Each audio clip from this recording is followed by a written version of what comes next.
Hi, this is Christine Thompson, lead agent on the CT team. And today on my service series, I've got a wonderful local inspector that I'm going to let Russ introduce himself. And Russ is with Assured Home Inspections.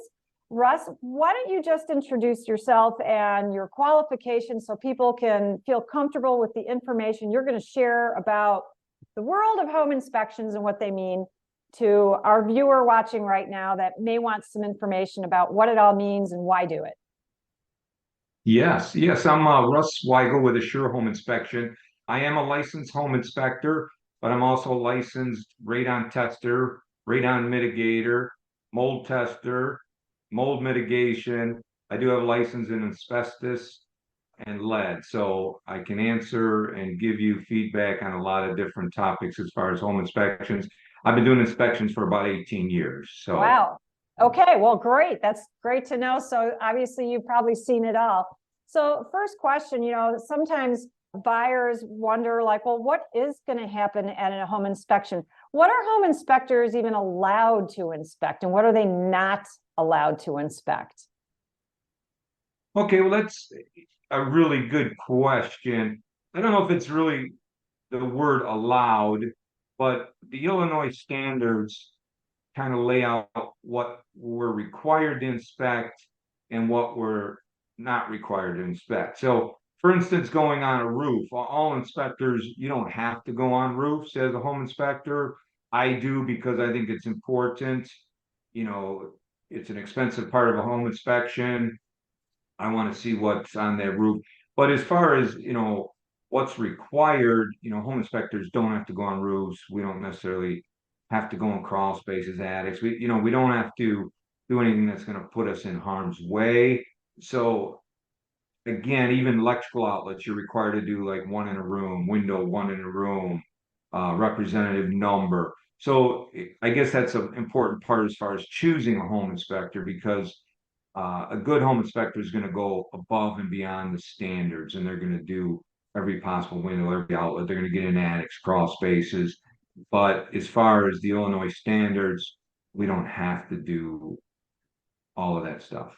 If it's dangerous to the inspector. If it's dangerous or it's really not, like I say, anything like going on roofs, crawl spaces, attics, we don't have to do. You just got to inspect from, the entrance, something like that. A better inspector is going to actually enter and do a thorough inspection for you. Okay, which I would imagine buyers would like. What about, like sprinkler systems or low voltage items in a home?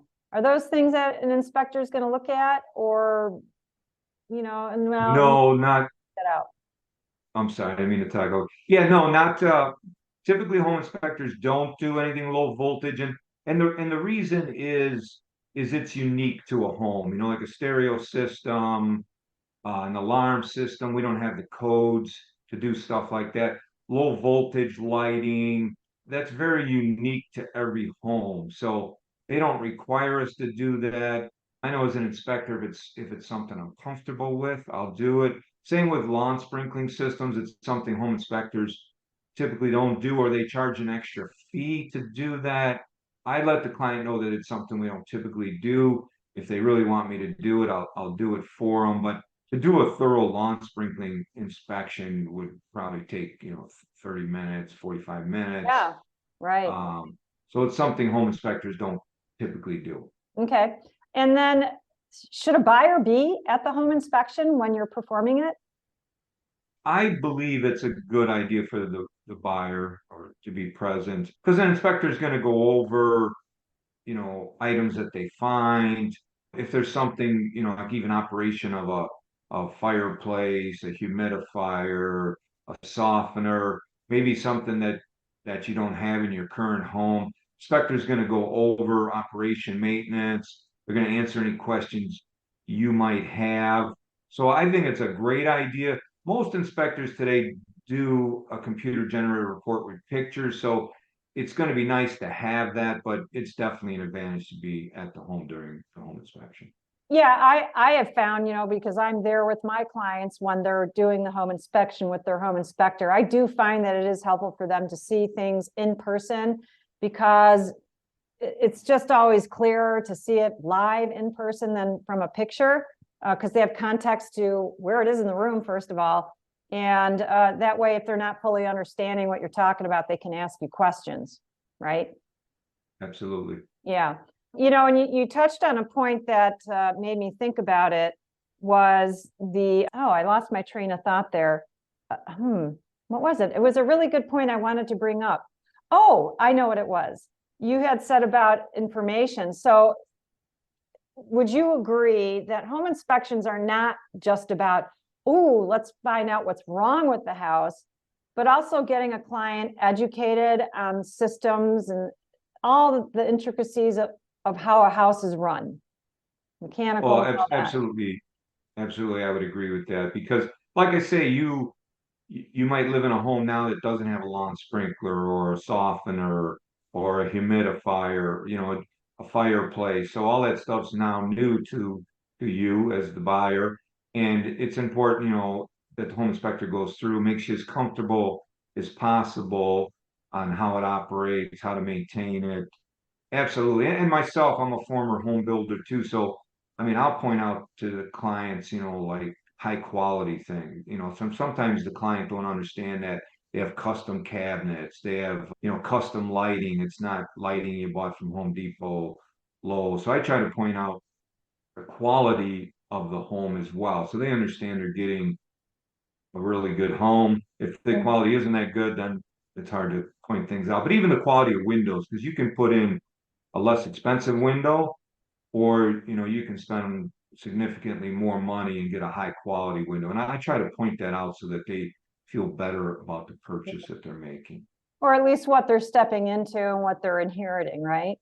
Exactly. Yeah. Do you point out, like, let's say the basement's unfinished and you can see, the floorboards, the beams underneath the above floor, and are you able to explain to them, how those are constructed, how much, like, hey, that looks like it probably won't be able to take a lot of weight above. I mean, I'm going to give an example. I wish I had known this when I purchased my house 26 plus years ago. We had a whole row of appliances on a certain portion of our kitchen, and underneath there really wasn't any support for the weight of all those appliances, and the floor just started to sag with time. Is that something you might point out to a buyer during an inspection and say, it looks like your support beams are pretty thin, and I see that your appliances are probably in that area, so something to think about adding a little more reinforcement? Or do you feel like that's more of a structural engineer type discussion? I guess it would really depend on the signs that I'm seeing during the inspection. Sometimes that area might be finished and you can't see it, but if you're seeing, I would think the inspector would have already seen signs of failure or sagging, during the inspection, and then that would give you a clue to go up and see, what's above that area, why Yeah. it's sagging. But I guess my true answer would be, I mean, I do inspect the structure of everything, to see if there's problems. But sometimes and I'm not talking just me, I'm talking every inspector. Sometimes if there's not signs during the inspection, or an area is blocked, by drywall finishes, it's tough to see that stuff. Well, As yeah. hard as I think we all try. So that leads to the question, sometimes buyers are concerned about how much insulation and this and that. And, you're not allowed to start opening up drywall and cutting into things, right? Exactly. A home inspection is, it's a a non-invasive visual inspection on that particular day. Yeah. And tell me, I'm going to give a scenario and tell me how an inspector should be handling this. Let's say the attic access panel is in the garage and the owners leave, so the buyer and the inspector and agent can have their privacy to perform that event. And there's cars parked in the garage directly under the attic access panel. Would an inspector Okay. say, I'm going to get in there, or what would they do if the car is in the way? Well, what I do as a home inspector is, as soon as I notice something like that, I let the client's agent know and see if they could contact the listing agent or the seller and see if they can come move their car. Or, a lot of advantage too is if somebody does a radon test, I'm back in 2 days, so I can ask them to move that car. And, I'll be back in 2 days to pick up the radon monitor. I can check it then. Or, I mean, I will come back because attics are important. So if I needed to come back at another time, I would do that. But I would try to save myself a trip. Yeah, I would try to see if we could get a hold of that homeowner. And I've had some situations where I put a ladder pretty close to a car. I'm just real careful because yeah, it's a very important to get into every attic if you right. possibly can. But you're also saying, I'm not gonna risk any damage to a car, and you're not gonna go up there stepping on a Exactly. car or anything. So if you're a seller watching this, be sure to clear out the cars if you've got attic access panel right in the, area that you park your cars. What are other things that you would tell a seller, hey, have this prepared in the house so that way we can have a successful inspection? What do you need accessible that the seller should be thinking about? That's a good question. But the entrances to crawl spaces, attics, a lot of times the entrance to an attic is in a closet. So, I mean, I don't have a problem moving some items, but if if the closet's, chock full of clothes and Yeah, boxes, and it's difficult for us home inspectors to do that. And then, so I guess mostly, make sure we have access to furnaces, water heaters, electric panels, all that important. I know it's hard because a lot of people, they're getting prepared to move yeah, or they just have a lot of clutter in their house and it's hard to make that stuff yeah. accessible, but they should try to make all the important items accessible to the home inspector. Awesome. And then if the inspector's going in the attic and the inspector is not a licensed mold specialist for testing, and they see a lot of black and discoloration in there, are they allowed to come out and say, you have mold? Absolutely not. And even I'm a certified mold inspector and mitigator, but I will never call anything mold unless it's actually tested. Because, same with asbestos or anything else, unless you really have it tested, you should say signs of microbial growth, a blacks, suspect mold. But honestly, nobody should ever say anything environmentally what it is without having it tested. And what is it, I don't want to get into a lot of detail about mold and all of that because, this show is about inspections in general home inspections. But if the inspector came out of the attic and said there's a lot of discoloration, it's alleged mold, don't know for sure, we got to do a test. What's involved to get a test done? Length of Okay. time, what kinds of tests are there? Sure. So an attic typically you would do what they call a swab test. So you're using like a huge Q-tip or a piece of tape and you're, rubbing it over the surface of that mold and then mailing it out to a certified lab. Now, Okay. some labs can get the results back to you within 24 hours. Some take 48 hours. So it depends on the lab that you use. You can do air sampling as well, but it's a little tough to do that in an attic. You'd have to almost do it like below the attic. But And yeah, you take a swab sample, send it to a lab, 24 to 48 hours, they'll let you know whether it is or is not mold. yeah, when would you feel that it's necessary to do an air test? When would I? Yeah, and in what situation would you feel like, hey, we got to do an air test as well as a tape test? Well, a lot of times, especially in basements, for example, you may have a finished basement, but what I try to do is I try to anywhere possible that I could peek and see the unfinished portion of the drywall, maybe by the sump pump, maybe behind some kind of access panel.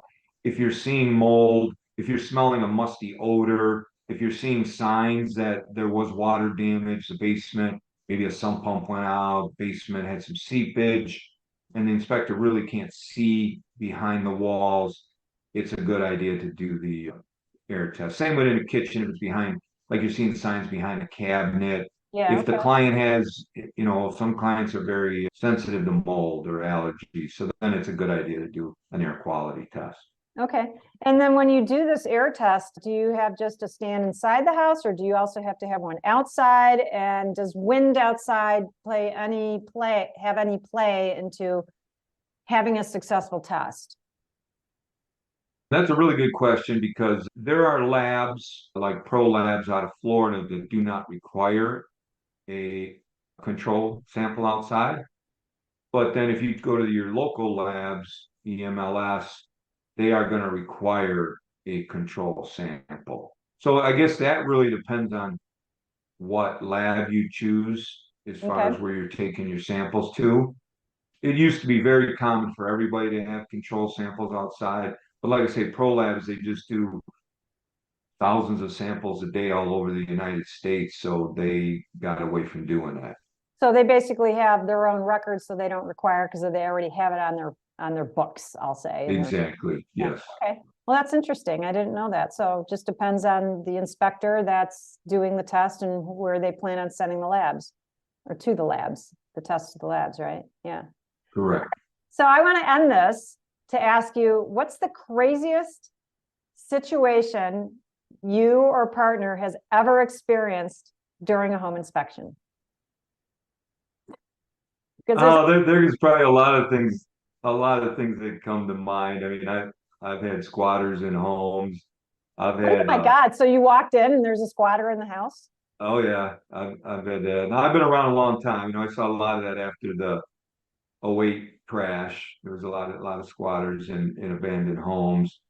But I've seen basements chock full of mold and people still living in them. I've seen a lot of structural issues where, you know, homes are, even during a home inspection, somebody's buying a home and the roof structure is collapsing but I would say for me, it's mostly when a house has extremely water damage, the amount of mold. And like I say, sometimes people still try to live in those homes when it's an unsafe environment. Oh, okay. I'm going to share my craziest story. We were going around the house and we're like, where's the electric panel? Where's the main power panel? We're like, where is it? Where is it? And we finally figured out where it was. It was wallpapered over. The owner had this fabulous wallpaper in the basement. They wallpapered over the main panel. Yeah, panels can be the most difficult thing to find because you're right. People put paintings over,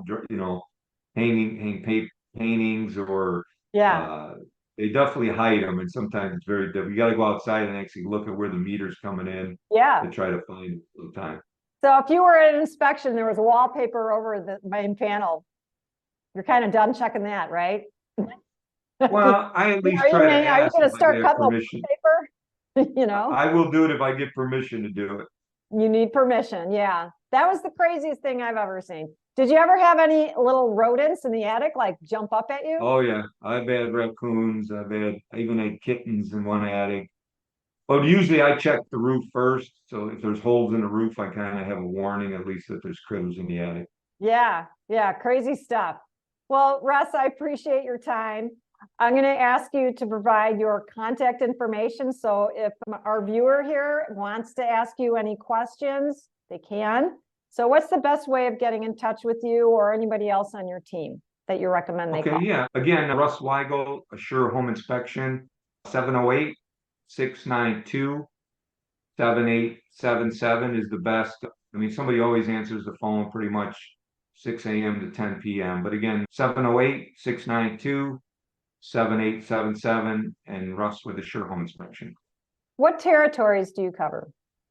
Like how far We do you pretty go? much, yeah, we cover the Chicago and the greater Chicago area, probably Right. within an hour and a half from downtown Chicago in all directions.